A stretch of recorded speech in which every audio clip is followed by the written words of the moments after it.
स्वयं को ऐसा बनाओ कि जहाँ तुम हो वहाँ तुम्हें सब प्यार करें।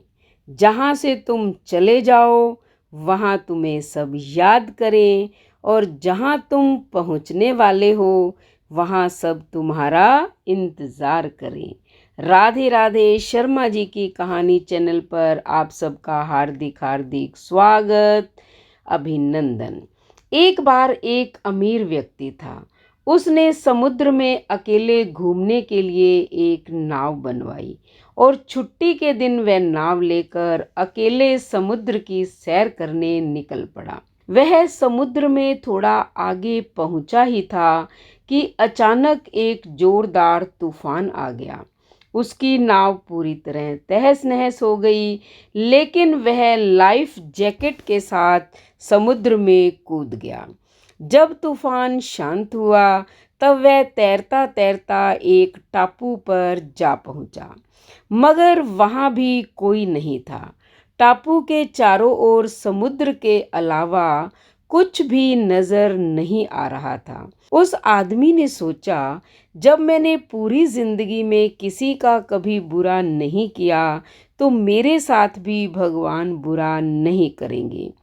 उसको लगा कि ईश्वर ने मौत से बचाया है तो आगे का रास्ता भी वही दिखाएगा। धीरे धीरे वह वहां पर उगे झाड़ फल पत्ते खाकर दिन बिताने लगा। मगर अब धीरे धीरे उसे लगने लगा था कि वह उस टापू पर फंस गया है, मगर अब भी ईश्वर पर उसका भरोसा कायम था।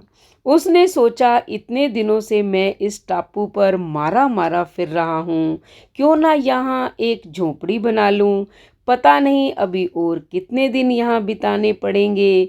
पूरे दिन लकड़ियाँ और पत्ते वगैरह इकट्ठा कर उसने झोपड़ी बनानी शुरू की।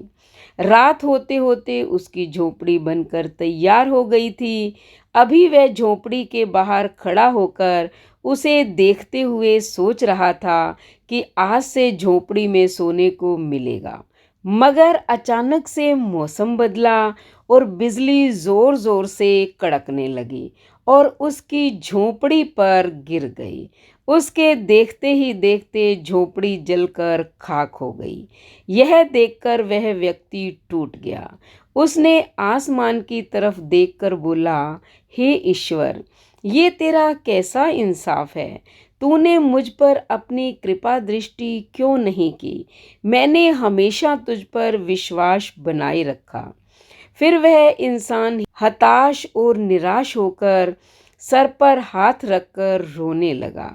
अचानक ही उसने देखा, एक नाव टापू के पास आई। नाव से उतरकर दो आदमी बाहर आए और बोले, हम तुम्हें बचाने आए हैं।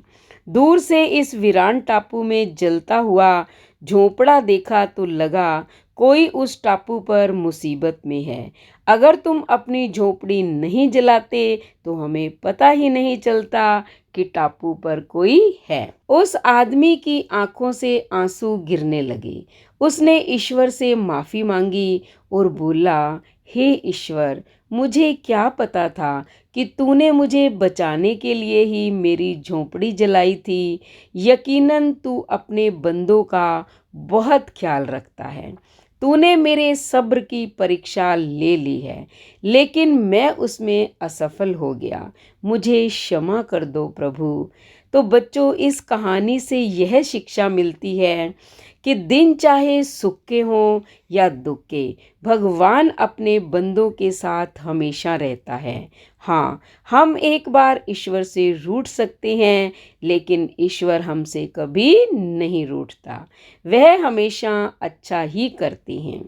अक्सर हमारे साथ भी ऐसी परिस्थितियां आती हैं जब हम पूरी तरह से निराश हो जाते हैं और अपने ईश्वर या भाग्य से रूठ जाते हैं और विश्वास खो देते हैं, जिससे हमारे आत्मविश्वास में भी गिरावट आ जाती है। लेकिन फिर बाद में हमें पता चलता है कि परमात्मा ने जो किया वह अच्छा ही किया था, नहीं तो आज मैं यहाँ नहीं होता।